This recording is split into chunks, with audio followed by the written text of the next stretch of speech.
नमस्कार, जय महाराष्ट्र.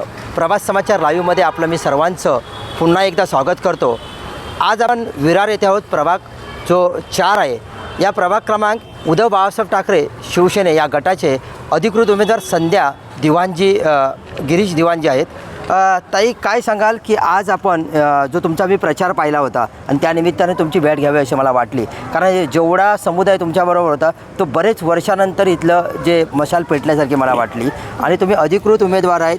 तुमचे जे मिस्टर आहेत हे वसई तालुक्यातील एक नामांकित ॲडव्होकेट आहेत आणि अनेक वर्ष राजकारणाचा त्यांना वारसा आहे आणि त्यांनी तरुणांना एक नवीन उमेद दिलेली आहे की तरुणाने राजकारणात काय यावं. असं काय सांगाल ताई? खूप छान वाटतं आहे आणि खूप चांगला एक्सपिरियन्स आहे. माझे मिस्टर ॲडव्होकेट गिरीश दिवाणजी हे अगोदरपासूनच राजकारणात होते आणि मी काही वर्षापासून सामाजिक म्हणजे बचत गट, सामाजिक कार्य बचत गट असे माझे आहेत खूप वर्षापासून. ताई, काय सांगाल की आज तुम्ही प्रत्येकाच्या घरोघरी जात आहे त्यावेळी तुम्हाला अनेक प्रकारच्या जे आपले बंधू भगिनी भेटत आहेत त्या काय समस्या सांगतायत? पाण्याचा प्रॉब्लेम, लाईट वारंवार जाते, इकडे म्हणजे पाऊस जास्त वगैरे झाला तर पाणी भरतं. आता आपण जिथे लढत आहेत ते आपले प्रतिस्पर्धी कोण आहेत?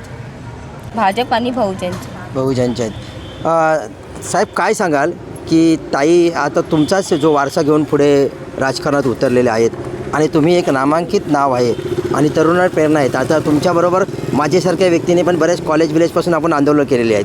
काय सांगाल? शिवसेना उद्धव बाळासाहेब ठाकरे या पक्षाच्या माध्यमातून जो मला माननीय सन्माननीय माजी मुख्यमंत्री उद्धवजी साहेबांनी जो माझ्यावरती विश्वास दाखवला, मला पक्षाने जो विश्वास दाखवला की तुला लढायचं आहे, त्या प्रभागातून तुला कुठल्याही पद्धतीने शिवसेनेची मशाल घरोघरी पोचवायचं आहे, त्याकरता जे जे शक्य होईल ते करण्यासाठी मी प्रयत्न केला. त्याचाच एक प्रयत्न म्हणून मी माझ्या पत्नीला, जी माझी अर्धांगिनी आहे, तिला उभं करण्याचं माझं एक स्वतःचं अर्ध अंग आहे. ज्या सामाजिक कार्यामध्ये मी इतकी वर्ष विद्यार्थी चळवळीपासून काम केलं, त्या चळवळीचा अर्धा सपोर्ट जी माझी पत्नी आहे तिला उभं करण्यासाठी जे शक्य होईल. मला केवळ हार किंवा जिंकण्याची मला चिंता नाही आहे. मला फक्त पक्षाचं चिन्ह आणि एक ह्या संपूर्ण प्रभागामध्ये ज्या नागरिक समस्या आहेत त्या नागरिक समस्या मांडण्यासाठी एक व्यासपीठ पाहिजे आणि ते व्यासपीठ ह्याच माध्यमातून शक्य होऊ शकतं आणि ते सक्सेस कसं करता येईल या माध्यमातून मी प्रयत्न करतो. साहेब, नगराचा विकास झाला पाहिजे. आपल्या महानगरपालिकेमधल्या ज्या मूलभूत सुविधा आहेत, जो नगरसेवक या शब्दाच्याच वाक्यामध्ये असं ठरलं आहे, नळ, गटार आणि रस्ते, ह्या सुविधा आपल्याला मुबलक इथे वसई विरारमध्ये आहेत का? नगरसेवकाची जर व्याख्या केली गेली तर वॉटर, गटर आणि मीटर या समस्याशी निगडीत असणारा हा नगरसेवक असतो. आजचे जे गेल्या 35 वर्षातला जर इतिहास बघितला, मी कुणावरती प्रत्यक्ष मी टीका करणार नाही. म्हणजे ज्यांनी 35 वर्ष इथल्या काही बहुजन विकास आघाडीने पण सत्ता भोगली, आमदारांनी खासदार असताना भाजपानेही सत्ता भोगली, पण या शहराचा विकास झाला का? आजपर्यंत झाला नाही. आजही रस्ते तशाच पद्धतीचे आहेत. दरवर्षी दुर्दैवाने एक म्हणावं लागते की कट आणि शहराच्या राजकारणामध्ये या इलेक्शनची दिवस जवळ येत असताना पण आजही पॅच मारण्याचे काम रस्त्यावरती चालू आहे. दुर्दैव आहे. म्हणजे इलेक्शनच्या टायमालाच प्रत्येक टायमाला 8-10 दिवस पॅच मारले जातात. अगोदर नागरिक इथे राहत नाही का सर? गेल्या ह्या निवडणुकीच्या काळामध्ये सन्माननीय या महाराष्ट्राचे उपमुख्यमंत्री, ज्यांना आमच्या भाषेमध्ये गद्दार म्हणूनच संबोधलं जातं, ते जेव्हा इथे आले तेव्हा मनवेलपाडा परिसरामध्ये पॅच मारण्याचं काम होतं. आजही मुख्यमंत्री आले तेव्हाही पॅच मारण्याचं काम चालू होतं. म्हणजे कशा प्रकारे प्रशासनाचा विकास चालला आहे हे दिसून येईल. आज माझ्या कानावर आलं आहे की मुख्यमंत्री येणार म्हणून त्या रोडचं ज्यावेळी काम करत असताना साधे ससामान्य जे काही टपऱ्या लावल्या होत्या, त्यांचं हाताच्या पोटावरती बोट होतं, त्या पण तोडल्या गेल्या आणि अपंगांच्या पण आज तिथे स्टॉल तोडले गेलेले आहेत. काय वाटतं ही गोष्ट? दुर्दैव आहे.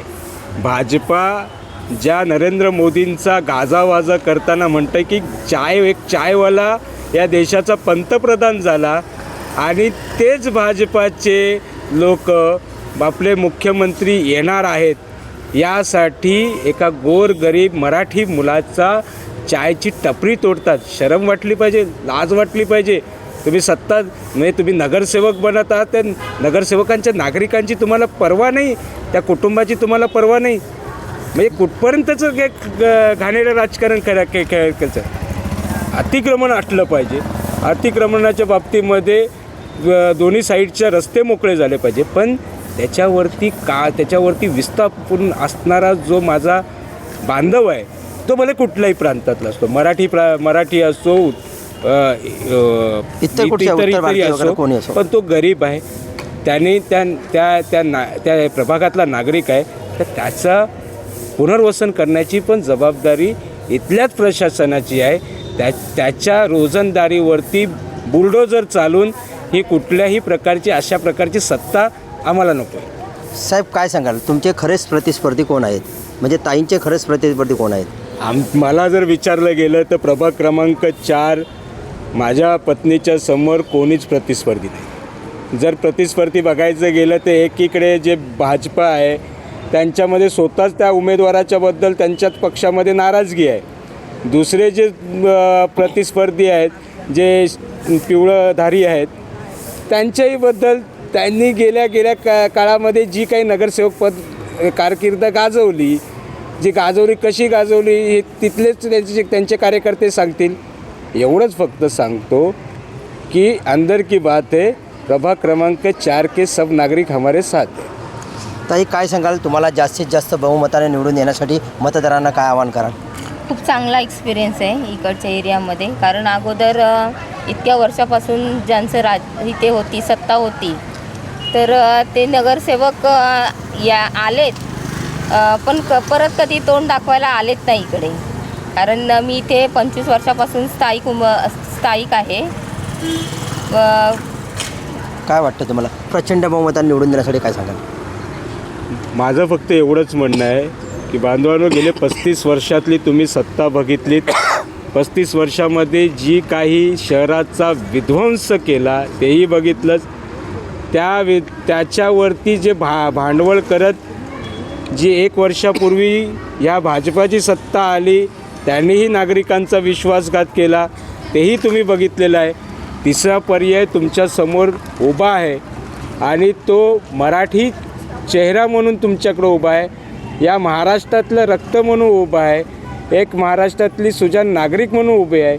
जर तुम्हाला खरोखर न्याय द्यायचा असेल आपल्या प्रभागाला, तर माझं एवढंच कळकळीची विनंती आहे की या प्रभागातून सर्वच्या सर्व शिवसेना उद्धव बाळासाहेब ठाकरे पक्षाच्या निशाणीला मतदान करून संपूर्ण पॅनल निवडून आणा. आताच आपल्याबरोबर उभाटा गटाचे प्रभाग 4च्या उमेदवार संध्याताई होत्या आणि त्यांनी त्यांच्या मिस्टरांबरोबर चर्चा करत सांगितलं, जास्तीत जास्त बहुमताने आम्हाला निवडून द्या, कारण ह्या अगोदरचे नगरसेवक कुठे दिसत नव्हते आणि स्थानिकांचे जे नॉर्मल प्रॉब्लेम आहेत, जे गटार रोड रस्त्यांचे जे प्रॉब्लेम आहेत, ते आम्ही निवडून आल्यानंतर आमच्या पॅनलच्या माध्यमातून जास्त बहुमताने जर तुम्ही आम्हाला निवडून दिलात तर भरघोस मताने आम्ही त्या महानगरपालिकेत जाऊ आणि लोकांच्या समस्या मिटवू. जय हिंद, जय महाराष्ट्र. पुढील व्हिडिओ पाहण्यासाठी प्रभात समाचार यूट्यूब चॅनलला सबस्क्राईब करा.